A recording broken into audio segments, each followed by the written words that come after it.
Obama's fate and Trump made America great. I am, as always, your host, Christopher Paul Dugdale, MEDMA. We are Duncanville High School in these United States, and today is April 27th, 2021. And on this date in history, in 1980-something, Lacey Lynn Ballard was born. That's my wife's sweet younger sister. So happy birthday, sweet Lacey. I hope you're having a great day and a great birthday. Love you, hun, and I'll see you soon, I hope.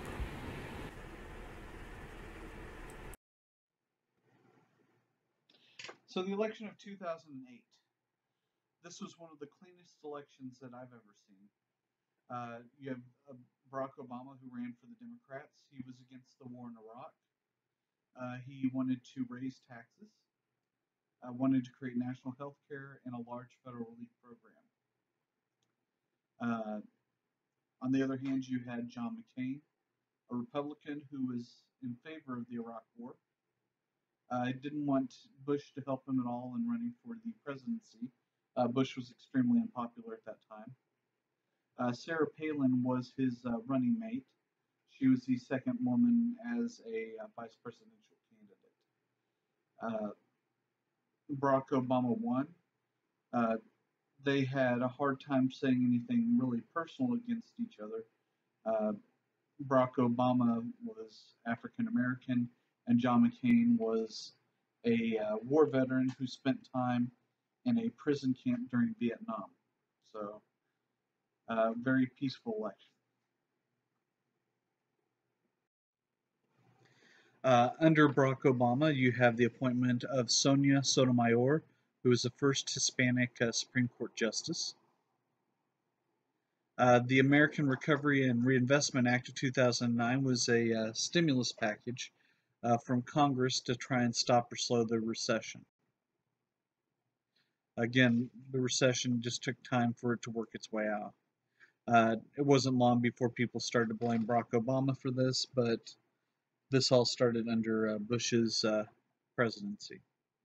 The Dodd-Frank Wall Street Reform and Consumer Protection Act tried to limit banks and investment houses from making really large risks with their investments or giving really large bonuses to their CEOs and CFOs. Didn't really do much, and they continued to give large bonuses just in other ways to their CEOs. So, Obamacare, the great experiment. This was an attempt to try and fix the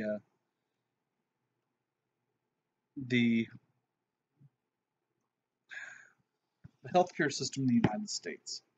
There were several good things that happened as a result of this.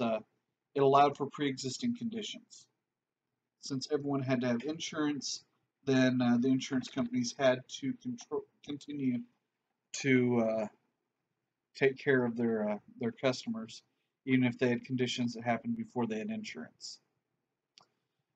Kids could stay on their parents' health care until they were 26.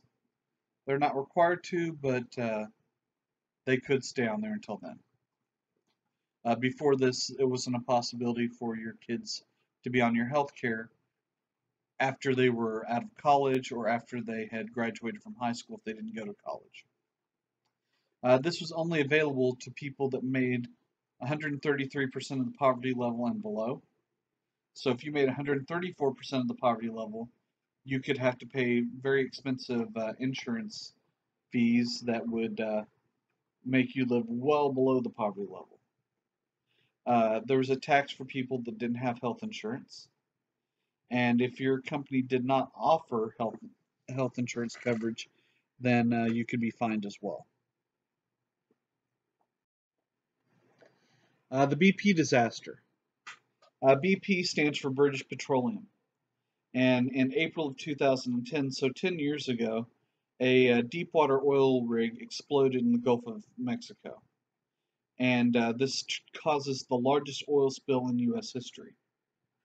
Billions of barrels of oil were spilled into the Gulf. 11 workers were killed, and the environmental cleanup still continues in some areas today. it really damages the beaches of the Gulf, fishing and tourism, and kills large amounts of wildlife.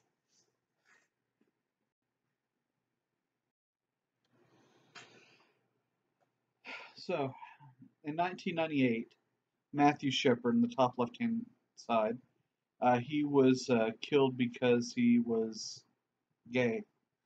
During a robbery, he was targeted and killed. On the bottom left-hand side, you see James Byrd.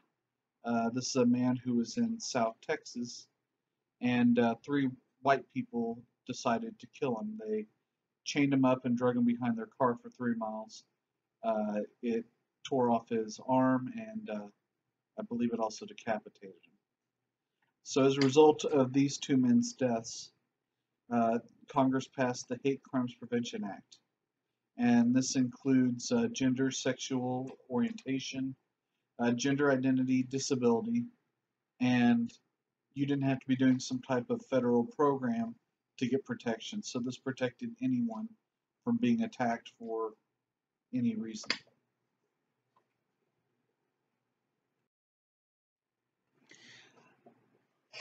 Also under Obama, Don't Ask, Don't Tell was repealed. Before, you could be gay if you didn't tell anyone you were gay. And if they found out, you could still be removed from office and dishonorably discharged.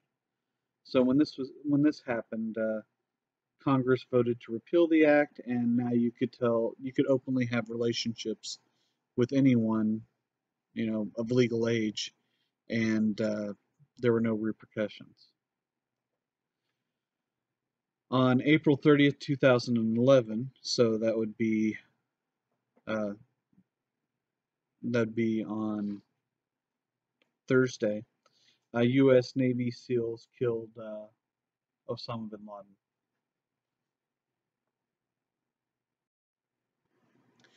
Laden. The Arab Spring. So, in the Middle East, there were revolutions for democracies.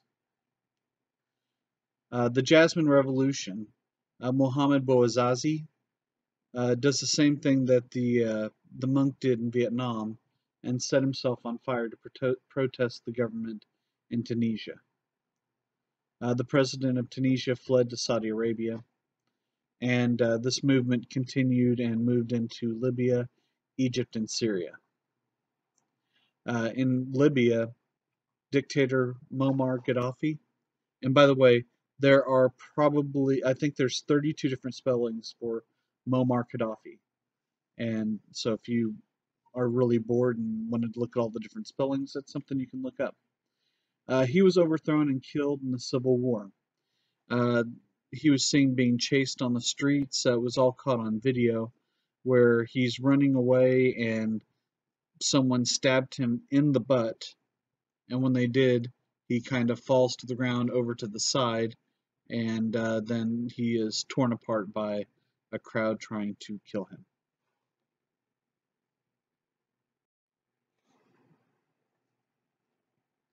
The Tea Party.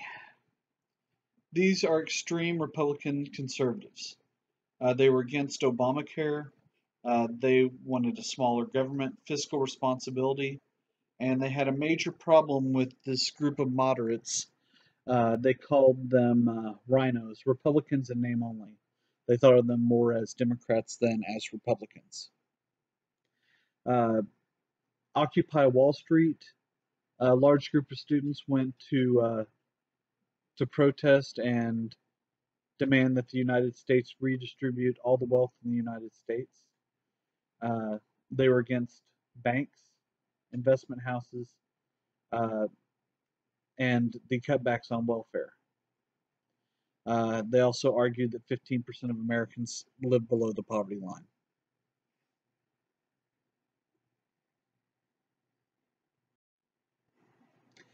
The election of 2012.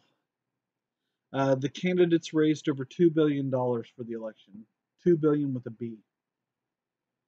Barack Obama, the economic problems continued to face him going into the election of 2012, and he won 50.6% of the vote.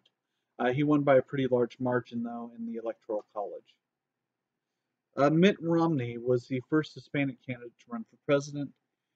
His parents were born in Mexico.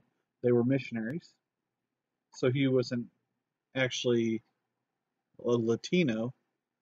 He wasn't really Mexican, but he was, on a technicality, Hispanic. At one point, he mentioned the 47% of Americans that don't pay taxes, and this made him look like he was someone who only cared about the rich and didn't understand the hardships of, well, didn't understand the word hardship. ISIS or ISIL, the Islamic State of Iraq in the Levant, or the Islamic State of Iraq in Syria, was a terrorist organization that actually terrified Al Qaeda. They were such extremists that Al Qaeda was afraid of what these guys were going to do. They're very fundamentalist Sunnis, and they retake several areas of both Syria and Iraq. They were known to film decapitations of prisoners that they took, that they would put online. They also did terrorist attacks in Paris and California, and several other places throughout the world. They had pretty incredible recruiting videos on social media, and Americans, actually, of all genders and races, would leave the United States and go over to join ISIS during the mid-2010s. Anyway, it was something really to be reckoned with, and it's still a force today.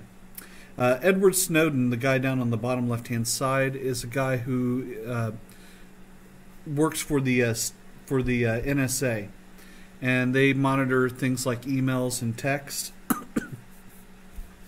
and phone calls. And he released a lot of classified information, kind of in the same way that Daniel Ellsberg did, but he just dumped a massive amount of information, which really hurt a lot of diplomatic relations with other nations around the world, with kind of secret deals that we made with them behind the scenes, and gave out a lot of information. He became wanted by the U.S. government and hid out in Moscow from the government.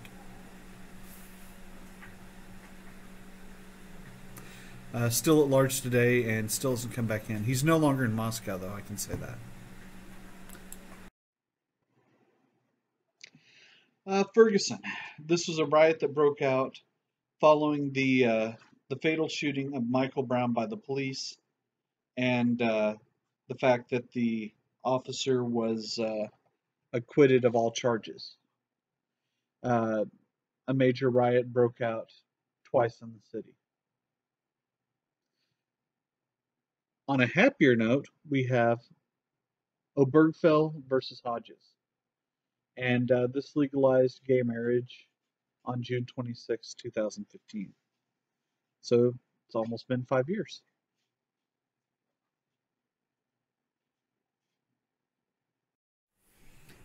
The Black Lives Matter movement, you could have put this at any time in history, especially following the civil rights movement, on one of the things that was not corrected or changed that needed to have been done at that time. And that has to do with the relationship between the police and the black community. Now, Black Lives Matter becomes pretty active following the death of Trayvon Martin. And the goal of the movement is to get the police to change tactics that use excessive force, and also whenever they use excessive force, especially leading to death, that the police would be held accountable. A lot of this is caught on video and put on social media, and it grew quite a bit in 2020 with the deaths of George Floyd, Breonna Taylor, and Ahmaud Arbery. Now, Uh, on April 20th of 2021, Chauvin, the man who was responsible for the death of George Floyd, was found uh, guilty on several counts of murder, and as a result, hopefully, it's a movement in the right direction.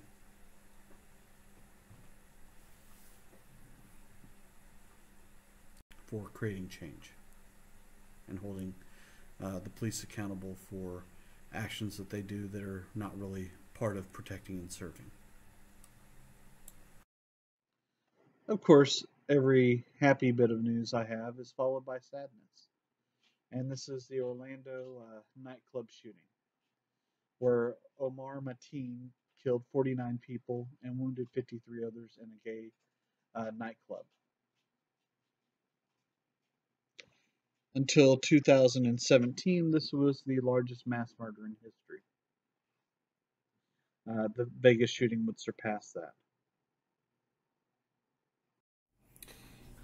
The election of 2016 was the dirtiest election in U.S. history. It's really not even close. Before that, you might call it the election of 1940, whenever there were some personal attacks, but it was nothing like what happened in 2016.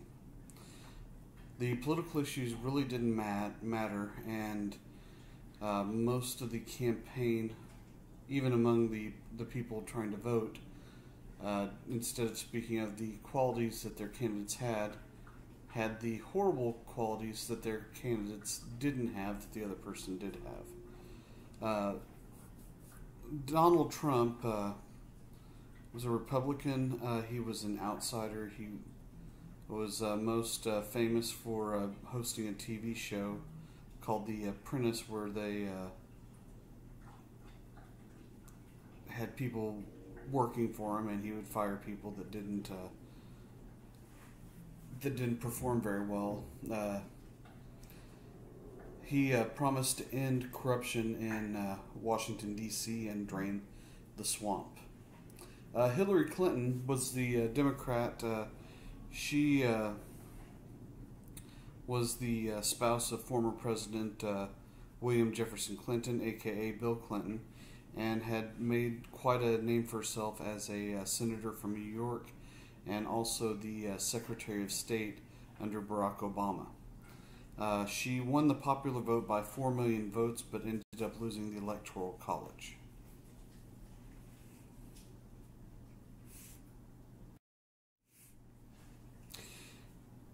The day after Donald Trump was inaugurated into the presidency, hundreds of thousands of women protested for women's rights, for racial equality, filling the streets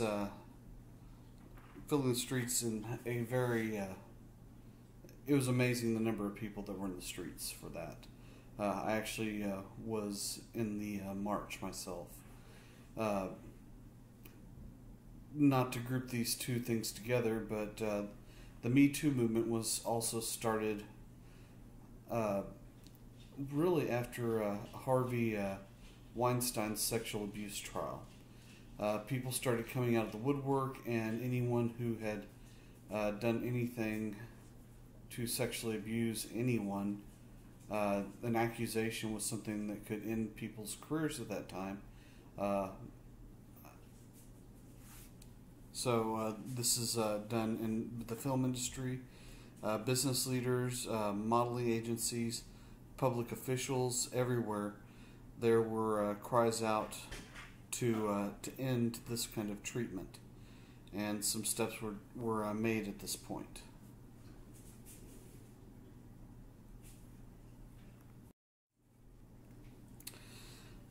So, Trump's presidency. He ran on the slogan of "Make America Great Again," which is something that resounded with a lot of his supporters, a lot of Anglo-Americans who many of whom didn't realize that America wasn't great to everyone all the time, and most of the glory days were bad for several people in the United States. He called and pushed throughout his presidency to build a wall between the U.S. and Mexico. He made horrible and inappropriate sexual comments. Also had countless affairs, although no evidence of any of that while he was in the White House. He attacked openly Obamacare. He withdrew from the Paris Agreement that worked to reduce climate change.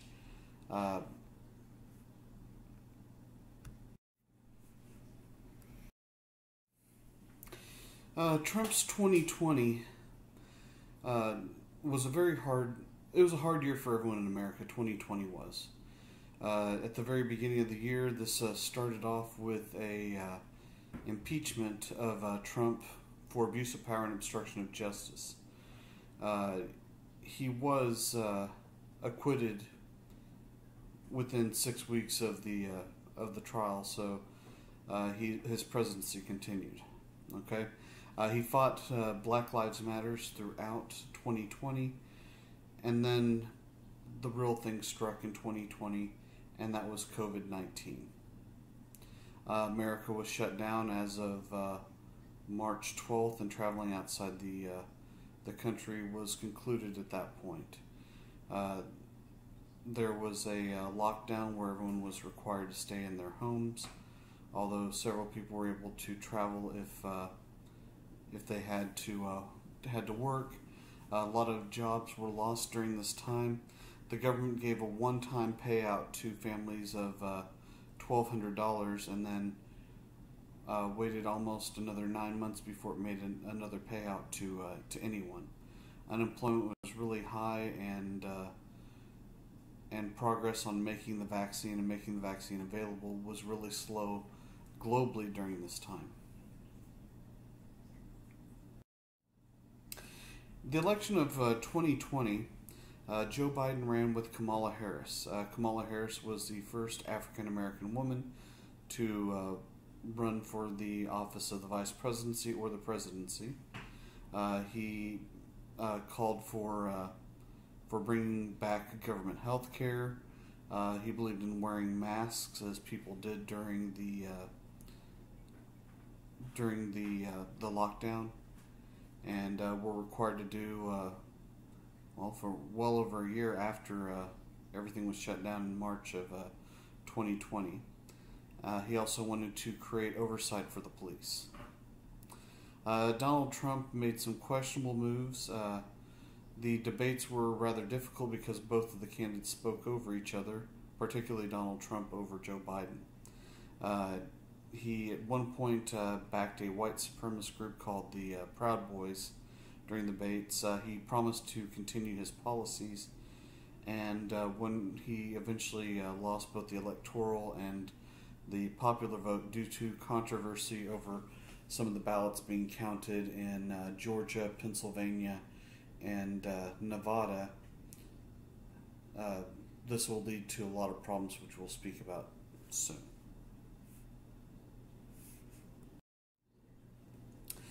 So on January 6, 2021, this was the date that Congress was supposed to get together and confirm the electoral count, which is generally just a formality. And Trump supporters rioted and stormed the Capitol building while Congress is trying to count the electoral votes.